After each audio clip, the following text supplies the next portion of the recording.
New Hampshire is an absolute dream in the fall. I took a 4-day trip there last year, and here is everything I did. There are 3 areas that you absolutely have to see: Franconia Notch, Crawford Notch, and the Kancamagus Highway. I truly hope that I'm pronouncing it right, but if not, let me know in the comments. I started off my trip with a sunset hike at Artist's Bluff in Franconia Notch. This is definitely one of the most popular hikes in the area, and it's going to be very difficult to avoid the crowds, so just be mindful of that. Right next to it, we have Echo Lake. I came here early in the morning and had the place all to myself. Next up is the Basin Cascade Trail. While this doesn't have an overlooking view of the foliage, it is still very pretty. Then we have the Flume Gorge, which I think is an absolute must when visiting the White Mountains. Nearby, you have Moose on the Run, which is a cafe where I got my coffee fix in before heading over to the Loon Mountain Gondola. I highly recommend doing a ski lift ride. I think they're super lovely. You also have Cannon Mountain nearby, which I think is a little less expensive.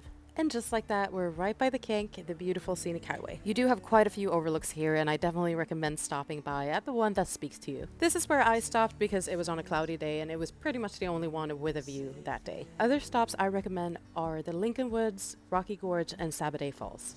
You also have the historic Albany covered bridge here. Yes, it's definitely pretty, but it's not the only covered bridge in the area, so if it's crowded, I wouldn't stress it too much. Then we have the Crawford Notch. I really love the Frankenstein trestle here. The rails that you see are active. It's the Conway Railway that runs here, which I've heard is a gorgeous train ride if you want to fit that into your itinerary. Another option would be the iconic cog running up to Mount Washington. Lastly, I also visited 2 towns, Jackson and Littleton. I've been to Littleton a couple of times, and while it is charming, it's not my personal favorite.